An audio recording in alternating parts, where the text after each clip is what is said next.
ಎಲ್ಲರಿಗೂ ನಮಸ್ಕಾರ. ನಾನಿವತ್ತು ಮಟನ್ ಗ್ರೇವಿ ಮಾಡೋದನ್ನ ಹೇಳ್ಕೊಡ್ತಾ ಇದ್ದೀನಿ. ತುಂಬಾನೇ ರುಚಿಯಾಗಿರುತ್ತೆ ಈ ರೆಸಿಪಿ. ರೊಟ್ಟಿ, ಪೂರಿ, ಚಪಾತಿ ಎಲ್ಲದಕ್ಕೂ ಒಳ್ಳೆ ಕಾಂಬಿನೇಷನ್. ನಾನಿವತ್ತು ಯಾವುದೇ ಸ್ಟವ್ ಯೂಸ್ ಮಾಡಿ ಮಿಕ್ಸಿ ಯೂಸ್ ಮಾಡಿ ಅಡಿಗೆ ಮಾಡ್ತಾ ಇಲ್ಲ. ಸೌದೆ ಒಲೆಯಲ್ಲಿ ಖಾರ ಕಡಿಯುವ ಕಲ್ಲನ್ನ ಬಳಸ್ಕೊಂಡು ಅಡಿಗೆ ಮಾಡಿ ತೋರಿಸ್ತಾ ಇದ್ದೀನಿ.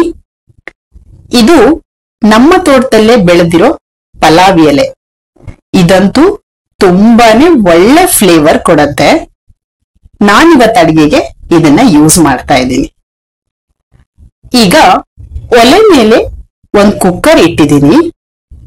ಕುಕ್ಕರ್ ಬಿಸಿ ಆದ್ಮೇಲೆ 2 ಸ್ಪೂನ್ ಆಯಿಲ್ ಹಾಕಿ ಬಿಸಿ ಮಾಡ್ಕೋಬೇಕು. 2 ಪಲಾವ್ ಎಲೆನ ಕಟ್ ಮಾಡಿರೋದು ಹಾಕೋತಾ ಇದ್ದೀನಿ. 4 ಎಸಳು ಬೆಳ್ಳುಳ್ಳಿನ ಬಿಡಿಸಿ ಜಜ್ಜಿಟ್ಕೊಂಡಿದ್ದೆ, ಅದನ್ನು ಹಾಕ್ಬಿಟ್ಟು ಹುರಿತಾ ಇದ್ದೀನಿ. ಈಗ 1 ಈರುಳ್ಳಿ ಉದ್ದಕ್ಕೆ ಕಟ್ ಮಾಡಿರೋದು, ಇದನ್ನು ಸೇರಿಸ್ಬಿಟ್ಟು ಹುರ್ಕೋಬೇಕು. ಹಸಿ ವಾಸನೆ ಹೋಗುವಷ್ಟು ಹುರ್ಕೊಂಡ್ರೆ ಸಾಕಾಗತ್ತೆ. ನಾನಿಲ್ಲಿ 1 kg ಮಟನ್ನ ತಗೊಂಡಿದ್ದೀನಿ. ನೀವಿನ್ನೂ ನಮ್ಮ ಚಾನೆಲ್ನ ಸಬ್ಸ್ಕ್ರೈಬ್ ಮಾಡಿಲ್ಲ ಅಂದ್ರೆ ದಯವಿಟ್ಟು ಚಾನೆಲ್ನ ಸಬ್ಸ್ಕ್ರೈಬ್ ಮಾಡಿ, ಹಾಗೆ ಪಕ್ಕದಲ್ಲಿ ಬರುವ ಬೆಲ್ ಬಟನ್ ಅನ್ನು ಪ್ರೆಸ್ ಮಾಡಿ. ನಾನು ಮಾಡುವ ವಿಡಿಯೋಗಳು ನಿಮ್ಗೆ ನೋಟಿಫಿಕೇಶನ್ ಅಲ್ಲಿ ಬರುತ್ತೆ. ಈಗ 1/2 ಸ್ಪೂನ್ ಅರಿಶಿಣ, ರುಚಿಗೆ ಉಪ್ಪು ಹಾಕಿ ಚೆನ್ನಾಗಿ ಮಿಕ್ಸ್ ಮಾಡ್ತಾ ಇದ್ದೀನಿ. ನೀವು ಈ ವಿಡಿಯೋನ ಫೇಸ್ಬುಕ್ ಅಲ್ಲಿ ನೋಡ್ತಾ ಇದ್ರೆ ದಯವಿಟ್ಟು ಫಾಲೋ ಮಾಡಿ. ಈಗ ಮಟನ್ ಮುಳುಗುವಷ್ಟು ನೀರ್ ಹಾಕ್ತಾ ಇದ್ದೀನಿ. ನೀರ್ ಹಾಕ್ಬಿಟ್ಟು ಚೆನ್ನಾಗಿ ಮಿಕ್ಸ್ ಮಾಡಬೇಕು.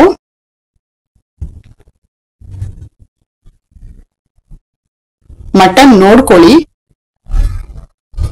ಎಳೆ ಮಟನ್ ಇದ್ರೆ 5 ರಿಂದ 6 ವಿಷಲ್ ಅಲ್ಲೇ ಬೇಯುತ್ತೆ, ಇಲ್ಲಾಂದ್ರೆ ಸ್ವಲ್ಪ ಜಾಸ್ತಿ ವಿಷಲ್ ಬೇಕಾಗತ್ತೆ. ಈಗ ನಾನು ಲಿಡ್ ನ ಕ್ಲೋಸ್ ಮಾಡಿ 5 ರಿಂದ 6 ವಿಷಲ್ನ ಬೇಯಿಸ್ಕೊತಾ ಇದ್ದೀನಿ. ನಾನು ಎಳೆ ಮಟನ್ ತಗೊಂಡಿದ್ದೀನಿ ಹಾಗಾಗಿ. ಈಗ ಮಸಾಲ ರೆಡಿ ಮಾಡ್ಕೊಳ್ಳೋಣ.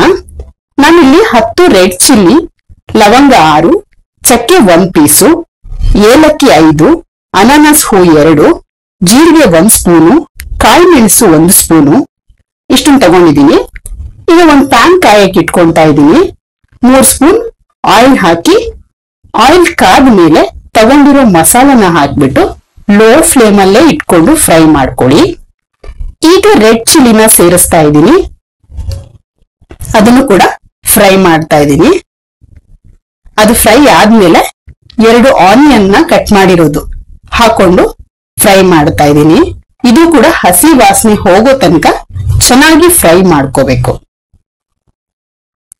ಫ್ರೈ ಆದ್ಮೇಲೆ ನಾನು ಹಸಿ ಕಾಯಿ ತುರಿನ ತಗೊಂಡಿದ್ದೀನಿ. ನೀವು ಬೇಕಾದ್ರೆ ಕೊಬ್ಬರಿ ತುರಿ ಕೂಡ ಯೂಸ್ ಮಾಡ್ಬೋದು.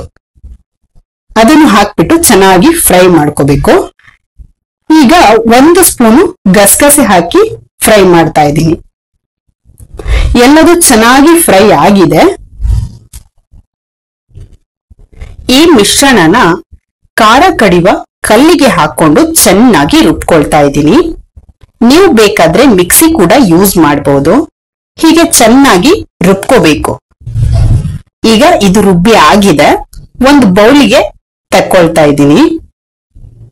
ನೋಡಿ, ಈ ತರ ಆದ್ರೆ ಸಾಕು. ಈಗ ಮಟನ್ ಸಾಫ್ಟ್ ಆಗಿ ಬೆಂದಿದೆ. ಒಗ್ಗರಣೆ ಮಾಡ್ಕೊಳ್ಳೋಣ. ಒಗ್ಗರಣೆಗೆ 2 ಹಸಿಮೆಣಸು, ಕೊತ್ತಂಬರಿ ಸೊಪ್ಪು ಸ್ವಲ್ಪ ಕಟ್ ಮಾಡ್ಕೊಂಡು ಇಟ್ಕೊಂಡಿದ್ದೀನಿ, ಬೆಳ್ಳುಳ್ಳಿ 20 ಎಸಳು ಸಿಪ್ಪೆ ತೆಗೆದ್ಬಿಟ್ಟು ಸಣ್ಣಗೆ ಕಟ್ ಮಾಡಿರೋದು, ಕರಿಬೇವಿನ ಎಲೆ ಕಟ್ ಮಾಡ್ಕೊಂಡಿರೋದು 10, ಶುಂಠಿ ಬಿಗ್ ಸೈಜ್ ಅದನ್ನು ಸಣ್ಣಗೆ ಕಟ್ ಮಾಡ್ಕೊಂಡಿದ್ದೀನಿ, 3 ರಿಂದ 4 ಸ್ಪೂನ್ ಆಯಿಲ್ ತಗೊಂಡಿದ್ದೀನಿ. ಈಗ ಒಂದು ಪಾತ್ರೆನ ಬಿಸಿ ಮಾಡಕ್ ಇಟ್ಕೊಂಡು ಆಯಿಲ್ ನ ಹಾಕೊಂಡು ಬಿಸಿ ಮಾಡ್ಕೋಬೇಕು. ಆಯಿಲ್ ಬಿಸಿ ಆದ್ಮೇಲೆ ಕರಿಬೇವಿನ ಎಲೆ, ಹಸಿಮೆಣಸು, ಬೆಳ್ಳುಳ್ಳಿ ಮತ್ತೆ ಶುಂಠಿನ ಹಾಕಿ ಫ್ರೈ ಮಾಡಬೇಕು. ಇದು ಹಸಿ ವಾಸನೆ ಎಲ್ಲ ಹೋಗೋ ತರ ಫ್ರೈ ಮಾಡ್ತಾ ಇರ್ಬೇಕು.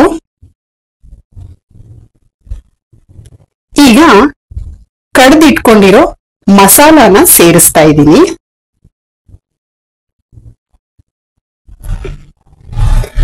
ಅದೇ ಕಪ್ಪಲ್ಲಿ 1 ಕಪ್ ವಾಟರ್ ಹಾಕೋತಾ ಇದ್ದೀನಿ. ಈಗ ಎಲ್ಲಾನು ಚೆನ್ನಾಗಿ ಮಿಕ್ಸ್ ಆಗೋ ತರ ತಿರ್ಸ್ಕೋಬೇಕು.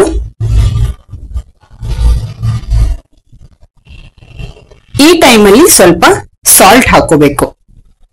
ಮಟನ್ ಬೇಯಿಸುವಾಗ ನಾವು ಆಲ್ರೆಡಿ ಸಾಲ್ಟ್ ಹಾಕಿದೀವಿ, ಹಾಗಾಗಿ ಸ್ವಲ್ಪ ನೋಡ್ಬಿಟ್ಟು ಹಾಕೊಳ್ಳಿ. ಹೀಗೆ ಚೆನ್ನಾಗಿ ಮಿಕ್ಸ್ ಮಾಡಬೇಕು. ಗ್ರೇವಿ ನೋಡಿ ಹಿಂಗ್ ಸ್ವಲ್ಪ ಗಟ್ಟಿ ಬಂದು ಆಯಿಲ್ ಮೇಲ್ ಬಿಡ್ತಾ ಇದೆ. ಈ ಟೈಮಲ್ಲಿ ಕಟ್ ಮಾಡ್ಕೊಂಡಿರೋ ಕೊತ್ತಂಬರಿ ಸೊಪ್ಪನ್ನ ಹಾಕಿ ಮಿಕ್ಸ್ ಮಾಡ್ತಾ ಇದ್ದೀನಿ. ಚೆನ್ನಾಗಿ ಮಿಕ್ಸ್ ಆದ್ಮೇಲೆ ಬೇಯಿಸಿ ಇಟ್ಕೊಂಡಿದ್ವಲ್ಲ ಮಟನ್ನ, ಅದನ್ನ ಸೇರಿಸ್ತಾ ಇದ್ದೀನಿ.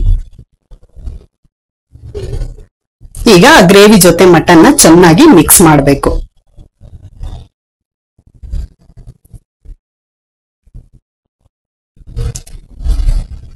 ಮಟನ್ ಮಿಕ್ಸ್ ಆದ್ಮೇಲೆ ಲಿಡ್ ನ ಕ್ಲೋಸ್ ಮಾಡ್ಬಿಟ್ಟು 10 ನಿಮಿಷ ಇದನ್ನ ಕುದಿಯಕ್ಕೆ ಬಿಡಬೇಕು. ಈಗ ರುಚಿಕರವಾದ ಮಟನ್ ಗ್ರೇವಿ ರೆಡಿ ಆಗಿದೆ.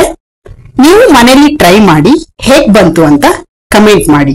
ವಿಡಿಯೋಗೆ ಲೈಕ್ ಮತ್ತು ಶೇರ್ ಮಾಡಿ. ಚಾನೆಲ್ ನ ಸಬ್ಸ್ಕ್ರೈಬ್ ಮಾಡಿ, ಹಾಗೆ ಸಪೋರ್ಟ್ ಮಾಡಿ. ಫೇಸ್ಬುಕ್ ಅಲ್ಲಿ ನೀವು ಈ ವಿಡಿಯೋನ ನೋಡ್ತಾ ಇದ್ರೆ ದಯವಿಟ್ಟು ಫಾಲೋ ಮಾಡಿ.